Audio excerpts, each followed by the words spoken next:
बिस्मिल्लाहिर्रहमानिर्रहीम। अस्सलाम वालेकुम students, my name is Faizan Ahmad. Students, आज हम स्टार्ट कर रहे हैं चैप्टर नंबर 14 नाइन्थ क्लास का। ठीक है, थ्योरम्स का एक चैप्टर है ये। इस चैप्टर का नेम है ratio and proportion. Federal board के स्टूडेंट्स के लिए बहुत इंपॉर्टेंट चैप्टर है। इसमें से जो थ्योरम्स हैं वो अक्सर पेपर में आए हुए भी हैं, तो आपने इस चैप्टर के जो थ्योरम्स हैं इनको अच्छी तरह से प्रिपेयर करना है और समझना है। ठीक है जी।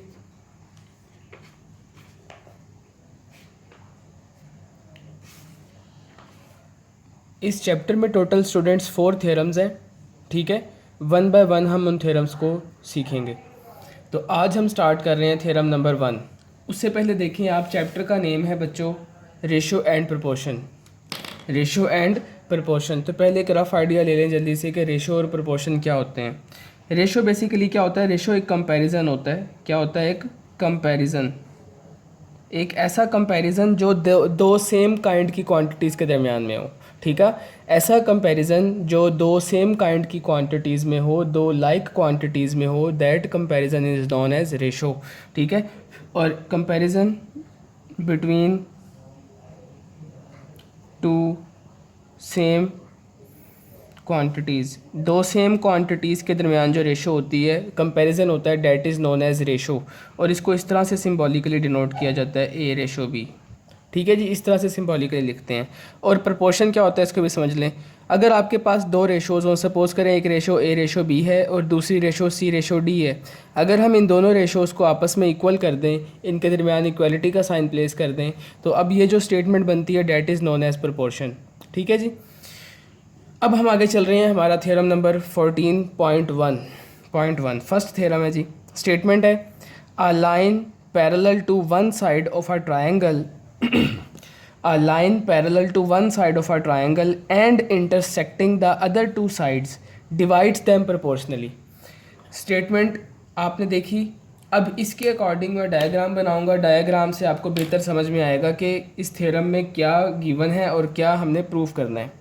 ठीक है, देखिए हमें कहा गया कि एक ट्रायंगल है, तो मैं एक ट्रायंगल सपोज कर लेता हूँ। बड़े ही ध्यान से आपने हर एक बात को सुनना है और नोट करना है। सपोज़ करेंगे हमारे पास एक ट्रायंगल है। इस ट्रायंगल का मैं नेम ले लेता हूँ। मैं कोशिश करता हूँ स्टूडेंट्स के बुक वाली जो नोटेशंस हैं वही यूज़ करूँ, जो नेमिंग बुक में की हुई है वही नंबर नेमिंग मैं भी रखूँ। ठीक है, ताकि आपको किसी तरह की कोई कन्फ्यूजन ना हो। ABC, ये हमारे पास एक ट्रायंगल है ABC। ठीक है, थ्योरम हमें ये कहता है बच्चों, बड़े ही ध्यान से सुने। हमारे पास एक ट्रायंगल ABC है। थ्योरम की स्टेटमेंट हमें ये कहती है कि आप एक ऐसी लाइन ड्रॉ करें, आप एक ऐसी लाइन ड्रॉ करें जो इन तीनों में से किसी एक साइड के साथ पैरेलल हो। तो मैंने ये एक लाइन ड्रॉ कर ली। ये जो लाइन है सपोज करें इसका नाम L है और ये CBC साइड के साथ पैरेलल है। ठीक है, मैंने क्या किया, मैंने एक लाइन ड्रॉ की L जो कि पैरेलल है किसके साथ? BC के साथ पैरेलल है। ठीक है, और सपोज़ करें ये जो लाइन L है वो AB साइड और AC साइड को जिन पॉइंट्स पे कट कर रही है उन पॉइंट्स के नेम हैं E और D। सपोज़ कर लें ये E है और ये D है। ये जो लाइन है वो AB को D पे कट कर रही है और AC को E पॉइंट पे कट कर रही है। ठीक है जी, यहाँ तक कन्फ्यूजन तो नहीं है। यही बात हमें गिवन है इस क्वेश्चन में, इसकी स्टेटमेंट में। A line parallel to one side of a triangle, ये देखें, a line parallel to one side of a triangle and intersecting the other two sides, और बाकी दो साइड्स को इंटरसेक्ट कर रही है। तो देखें ये वाली जो लाइन है वो इन दो बाकी साइड्स को इंटरसेक्ट कर रही है। तो हमने प्रूफ करना है कि ये जो साइड है जो लाइंस को डिवाइड कर रही है divides them proportionally. Divides them proportionally का मीनिंग क्या है बच्चों? डिवाइड्स दैम प्रोपोर्शनली का मतलब क्या हो वो बड़े ध्यान से समझें। ठीक है, यही चीज़ हमने प्रूफ करनी है। डिवाइड्स दैम प्रोपोर्शनली का मीनिंग है कि divides them in equal ratio. In equal ratio, बात समझ में आई?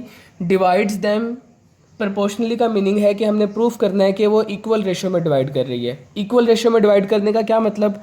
हमने बेसिकली ये प्रूफ करना है बच्चों, AE divided by EC, AE divided by EC is equal to AD divided by DB। बात समझ में आ गई? हमने ये प्रूफ करना है AE divided by EC is equal to AD divided by DB। ये हम प्रूफ करना चाहते हैं। अब उसके लिए क्या करेंगे हम? अब देखें ज़रा आगे, सबसे पहले मैं गिवन लिखने लगा हूँ। डायग्राम समझ में आ गई आपको, स्टेटमेंट समझ में आ गई, ठीक है, कि हमें क्या गिवन है और हमने क्या प्रूफ करना है। हमें गिवन क्या है बच्चों, एक ट्राइंगल गिवन है ABC और एक लाइन L है जो कि BC साइड के साथ पैरेलल है और AB और AC साइड्स को D और E पॉइंट्स पे कट कर रही है, ये हमें गिवन है। तो मैं गिवन लिखने लगा हूँ पहले।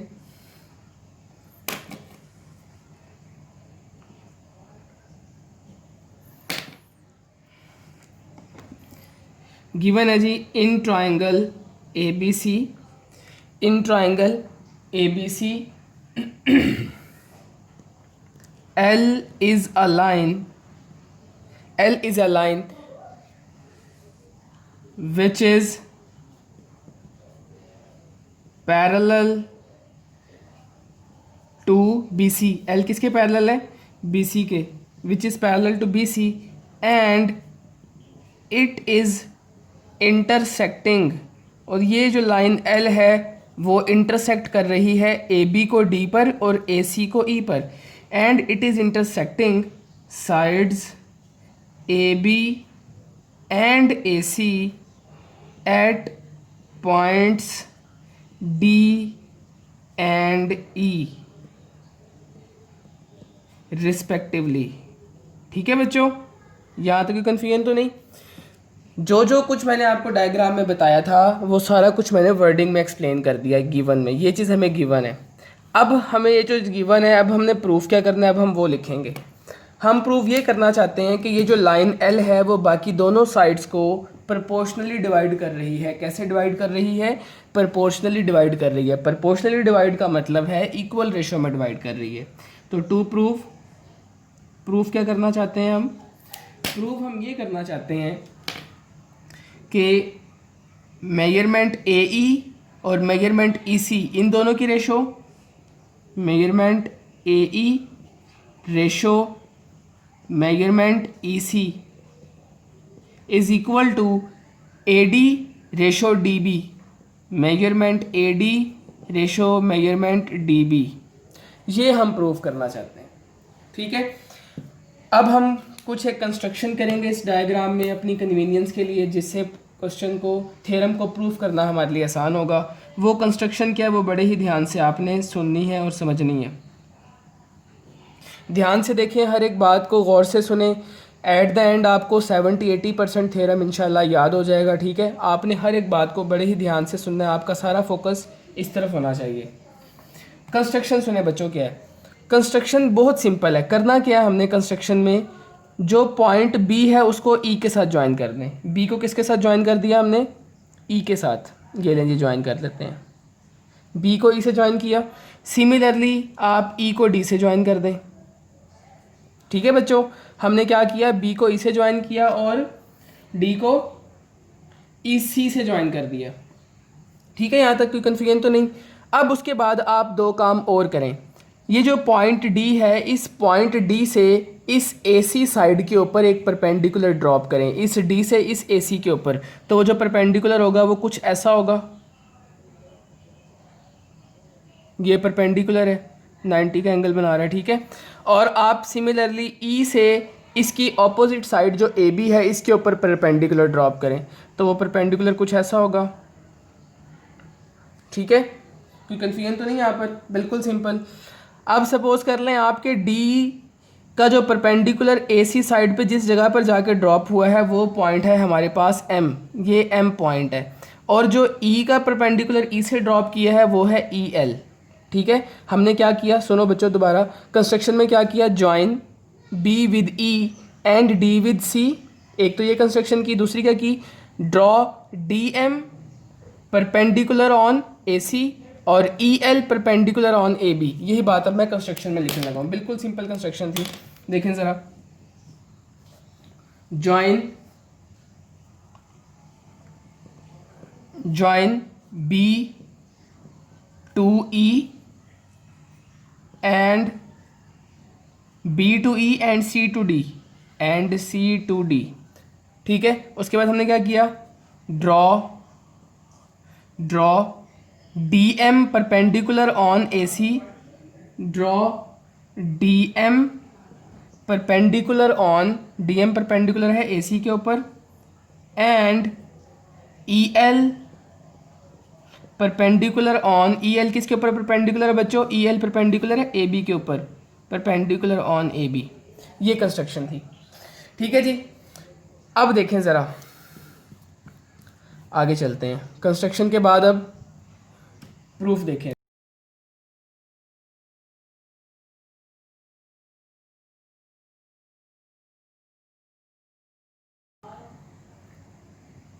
जी देखें स्टूडेंट्स, यहाँ पर मैं पहले दो ट्राइंगल्स को कंसिडर करूँगा। एक ट्राइंगल है BED, क्या है ट्राइंगल? BED, और दूसरी है AED। एक ये वाली ट्राइंगल BED और एक ये ऊपर वाली ट्राइंगल AED। इन दोनों को कंपेयर करने लगे हैं हम, कंपेयर नहीं सॉरी, इन दोनों को कंसिडर करने लगे हैं, ठीक है। इन दोनों ट्राइंगल्स का मैं एरिया फाइंड आउट करने लगा हूँ। तो देखिए, इन ट्राइंगल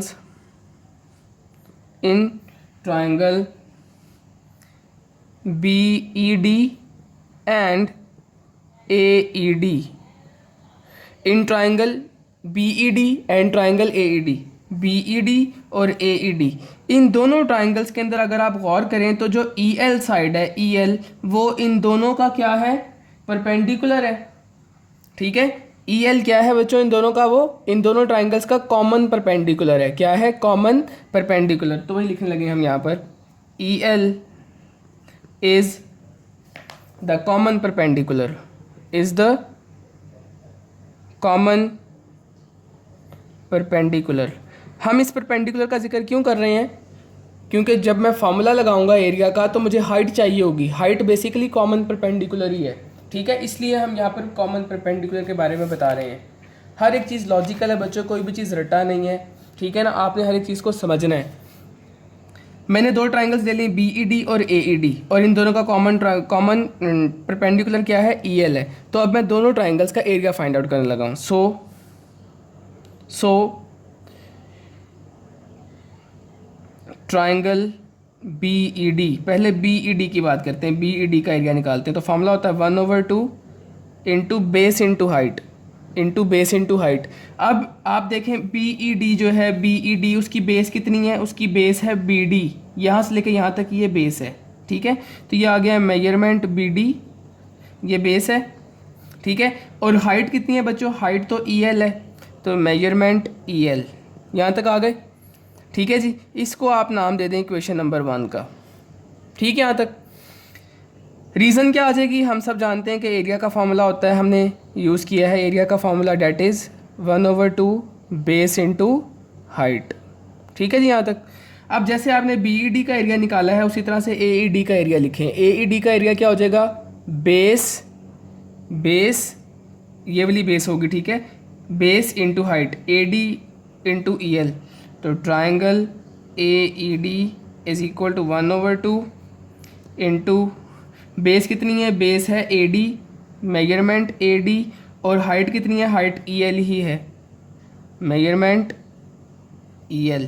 इसको आप बच्चों नाम दे दें सेकंड इक्वेशन का। हमने दो इक्वेशंस बना ली, दोनों ट्राइंगल्स का एरिया फाइंड आउट कर लिया, ठीक है। अब आप सिंपली क्या करें बच्चों, ज़रा इन दोनों इक्वेशंस को डिवाइड कर दें, ठीक है। इन दोनों इक्वेशंस को डिवाइड करें। जब हम इन दोनों इक्वेशंस को डिवाइड करेंगे तो क्या होगा? लेफ्ट पे डिवाइड होगी, राइट पे डिवाइड होगी। तो यहाँ पे बनेगा मेरे पास triangle BED divided by triangle AED is equal to, देखें जब मैं इन दोनों को डिवाइड करूँगा तो ज़रा देखें 1/2 से कैंसिल आउट, ये दोनों कैंसिल हो जाएंगे। सिमिलरली EL से कैंसिल हो जाएगा, बचेगा क्या हमारे पास?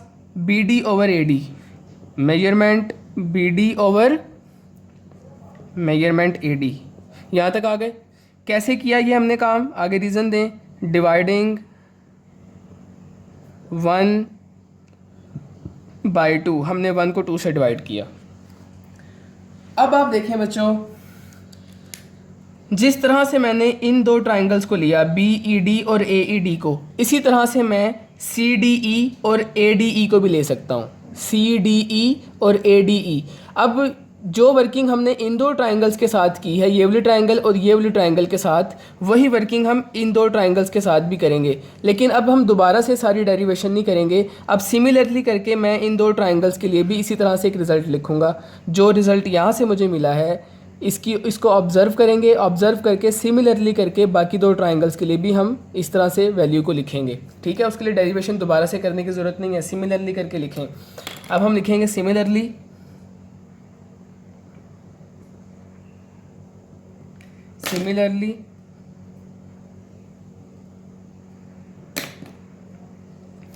CDE triangle CDE divided by CDE और ADE triangle ADE is equal to, देखिए बच्चों ज़रा इसको आप किस तरह से याद रखेंगे। यहाँ पे था BED, क्या था बच्चों BED, तो इधर आया हमारे पास BD, इस साइड पे कौन सी साइड आई BD है, यानी कि फर्स्ट वाला और लास्ट वाला। अब नीचे ट्राइंगल थी AED और यहाँ पर हमारे पास क्या आया AD, यानी कि फर्स्ट एंड लास्ट वाला। सिमिलरली यहाँ पे करें तो क्या होगा, इसी को ऑब्जर्व करते हुए इसको कैसे लिखेंगे, CE measurement CE divided by measurement AE, first को एंड वाले के साथ मिलाना जैसे यहाँ पे किया हुआ है। ठीक है, इसी चीज़ को हम कहते हैं सिमिलरली करना। ठीक है ना, किसी चीज़ को ऑब्जर्व करके लिखना।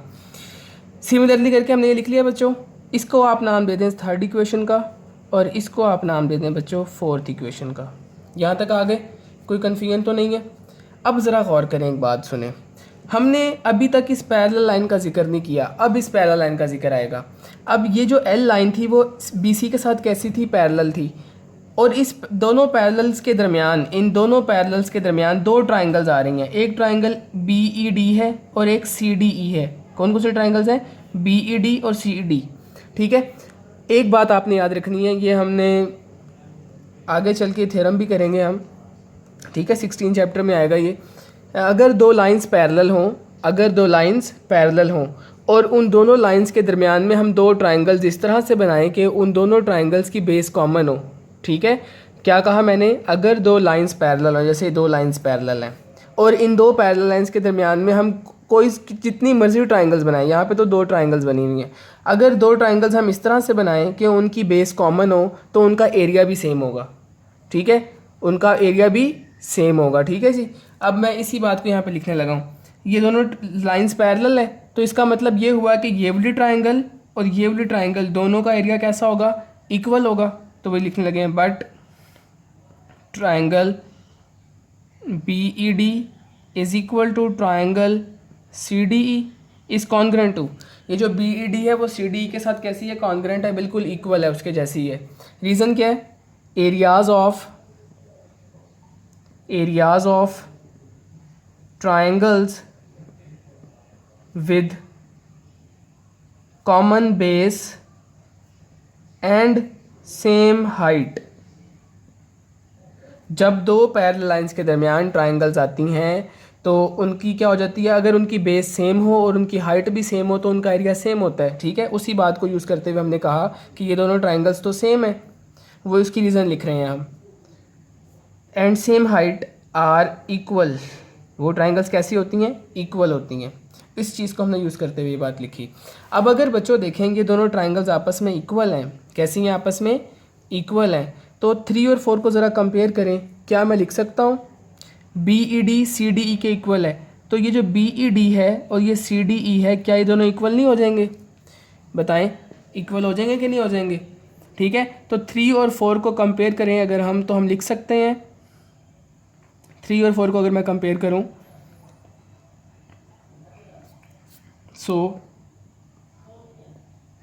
नीचे लिखते हैं इसको इधर,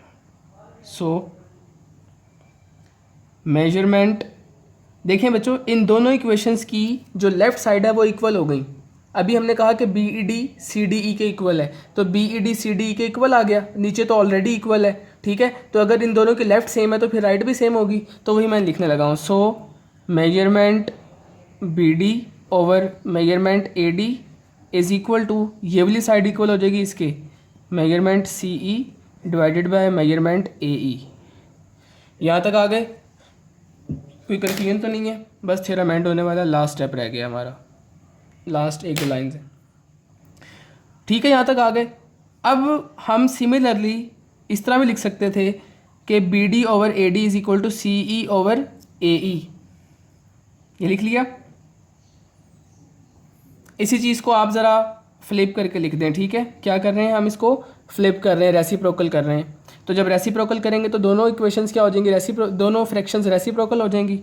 ठीक है, लिख सकते हैं ना हम, बेसिक मैथ है ये तो, कि अगर फ्रैक्शंस को हम लेफ़्ट साइड पे फ्लिप करेंगे तो राइट साइड पे भी क्या हो जाती हैं, वो फ्लिप हो जाती हैं। ये वाली साइड भी फ्लिप कर दी हमने और ये वाली साइड भी पलटा दी या फ्लिप कर दी।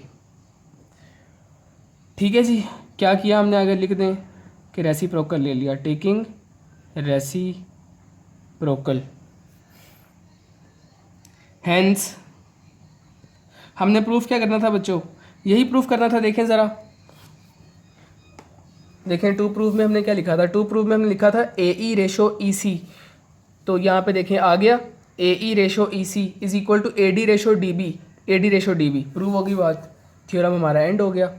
तो इसी को आप रेशो की फॉर्म में लिख लें तो ये बन जाएगा A D ratio measurement B D, इसको रेशो की फॉर्म में लिख लिया हमने। ठीक है जी, इज़ इक्वल टू, इसको भी रेशो की फॉर्म में लिखें तो मेजरमेंट ए ई रेशो मेजरमेंट सी ई, यही हम प्रूफ करना चाहते थे। और यहाँ पर हमारा थ्योरम क्या हो जाता है बच्चों, एंड हो जाता है। बिल्कुल सिंपल थ्योरम था। ठीक है, आपने समझ के अच्छी तरह से इसको बच्चों प्रैक्टिस करनी है, याद करके इसको बार बार लिखें। थ्योरम्स को एक दो दफ़ा लिखने से याद नहीं होते, एटलीस्ट 5 टाइम्स याद करके लिखा करें, तब आपको थ्योरम्स की अच्छी अंडरस्टैंडिंग डेवलप होगी। ठीक है, और आपको कॉन्फिडेंस फील होगा कि आपको अब आता है। ठीक है बच्चों, तो ये फर्स्ट थ्योरम था। अब आप नेक्स्ट वीडियो में इंशाल्लाह नेक्स्ट थ्योरम जो है वो सीखेंगे। अल्लाह हाफ़िज़।